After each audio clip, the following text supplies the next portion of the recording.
precisamente num palácio onde a joia mais valiosa é a cultura, tanto que o auditório é batizado com o nome de Manuel de Barros, um poeta original, originalíssimo, que não gosta de palavra acostumada, que possui o hábito de perder a inteligência das coisas para vê-las melhor.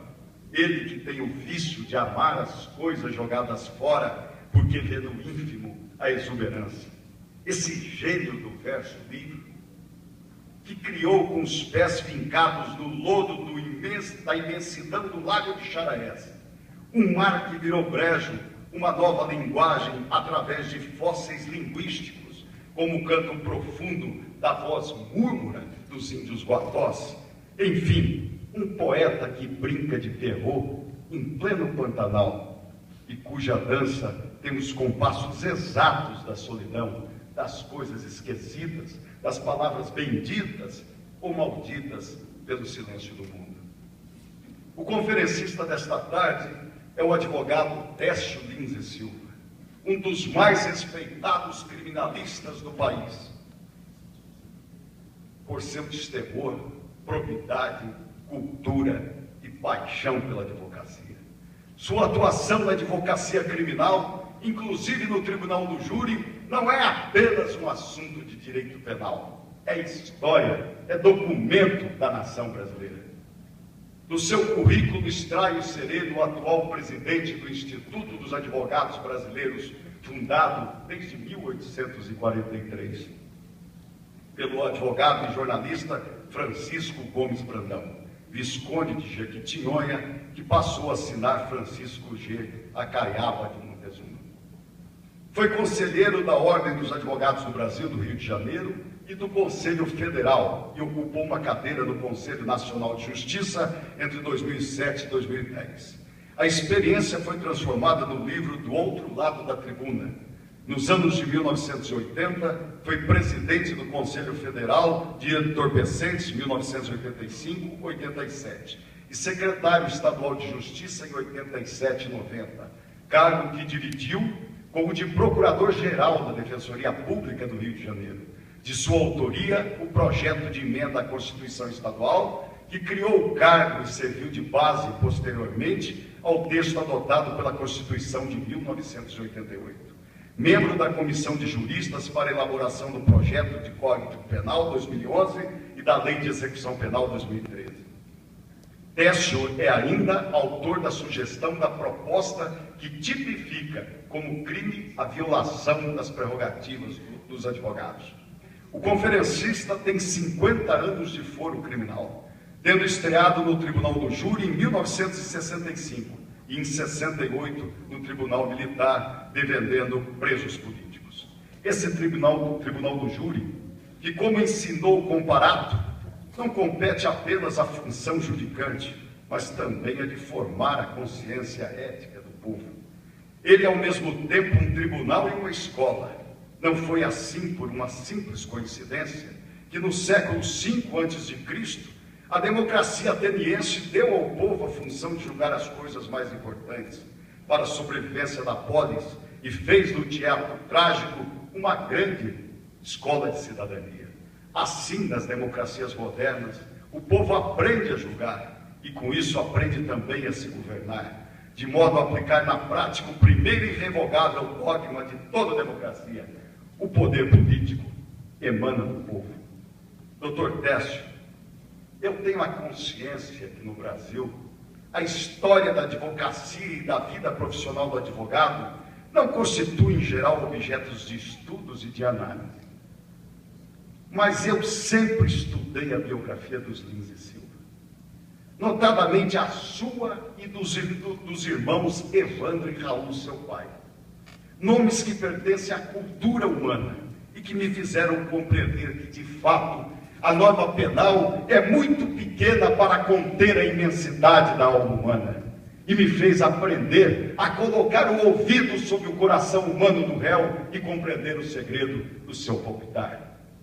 Se Vossa Excelência me permitir, eu gostaria de rememorar que na década de 80, quando ingressei numa universidade do Rio de Janeiro, fui obrigado a retornar a Mato Grosso do Sul, porque um tio, digo o nome, porque me honra, José Otávio Guizo. Fui obrigado a retornar a Mato Grosso do Sul porque um tio que cuidou de mim e de meus irmãos, já que éramos órfãos de pai, iria assumir a Fundação de Cultura do Estado, e eu, como estagiário, deveria cuidar do escritório de advocacia da família. Lembrei-me disso para contar que no primeiro ano de faculdade aqui em Mato Grosso do Sul, eu escrevia cartas à mão, como se escreviam as antigas cartas de amor, para os grandes advogados criminalistas cariocas, pedindo que eles me enviassem livros para ler, dentre os recebidos de Evandro, inclusive com um bilhete anexo, que guardo até hoje na arca do meu peito humano, indicando a alfaiataria do centro do Rio de Janeiro, onde eu deveria confeccionar a minha beca. Fui presenteado com um pequeno livro de autoria de Laércio Pellegrino, do Instituto dos Advogados do Brasil, escrito em 1974, intitulado Vitimologia, o Júri e a Humanização da Justiça, e outros escritos, onde nas últimas páginas desse opúsculo consta um discurso proferido pelo Dr. Laércio Pellegrino, orador oficial dos Institutos dos Advogados do Brasil, na sessão solene de 8 de agosto de 1968, o ano que não terminou.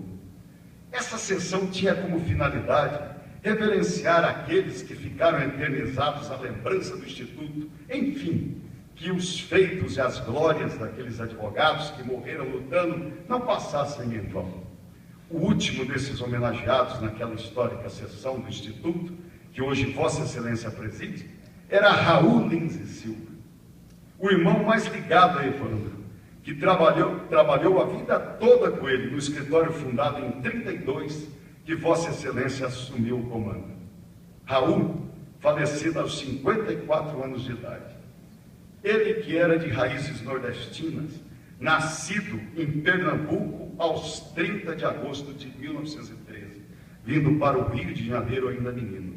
Ali fez os seus estudos secundários e concluiu o seu curso de Direito em 1937, na Faculdade Nacional de Direito da Universidade do Brasil, tendo sido membro efetivo do Instituto dos Advogados Brasileiros e conselheiro da Ordem dos Advogados do Brasil.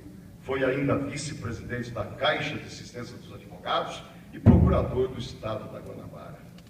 Segundo o orador daquela sessão, no célebre processo do médico Paz Barreto, que defendeu com Raul Lins e Silva, pôde testemunhar a sua bravura e o seu empenho, bem como o seu carinho quase paternal com aquele a quem defendia. Como opositor, pôde avaliar a sua lealdade e a sua coragem.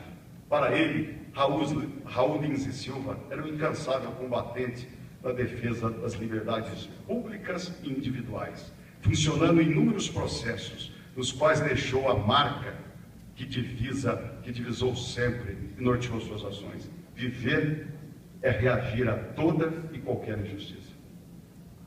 De acordo ainda com o orador Laércio Pellegrino, no dia 9 de maio de 1968, quando a mão libertária do advogado Raul Lins e Silva empunhava a espada da justiça, subitamente caiu inerte e morta, pondo um fim épico à vida do velho lidador que quis buscar a morte, mas a mão também valente, mas ainda cheia de mocidade do filho que combatia ao seu lado, tomou-a, e ela continuou a relampejar, como naquela dedicatória, Dr. Técio, diria eu, do filho que oferece ao pai o primeiro livro que publicar escrevendo: Pai, aqui não cabem frases nem adjetivos. Publiquei este folheto pensando que poderia com ele merecer a fortuna de lhe dar prazer. Queria que nele o senhor visse confirmada a decisão de enfrentar a vida pelo estudo e pelo trabalho, para que seja digno do seu nome e dos seus sacrifícios. Dr. Técio, eu sei que Vossa Excelência, ao ser empossado como presidente do Instituto dos Advogados Brasileiros, propondo juntar esperanças, levantar bandeiras, procurar saídas, realizar ideais, olhar para frente, sem nunca deixar de olhar para trás e jamais perder a bravura, fazia, na realidade, uma referência ao legado do seu pai. Na verdade, aquela solenidade de posse na presidência do Instituto dos Advogados do Brasil, significou a sentença do tempo e da história, que Vossa Excelência era mesmo digno do nome e dos sacrifícios, da caneta, da biblioteca, da beca ainda molhada de suor e da espada, que um dia o braço libertário de um dos maiores criminalistas de nossa história forense, chamado Raul Lins e Silva, empunhou em dias estivais, em razão de uma tórrida paixão pela defesa da liberdade, da dignidade e da justiça do mais pobre dos homens. Por tudo isso, seja bem-vindo a Mato Grosso do Sul, que acende as suas luzes para ouvir alguém que, resgatando a vida que o pai deveria ter tido, vive como ele para reagir a toda e qualquer injustiça. Muito obrigado.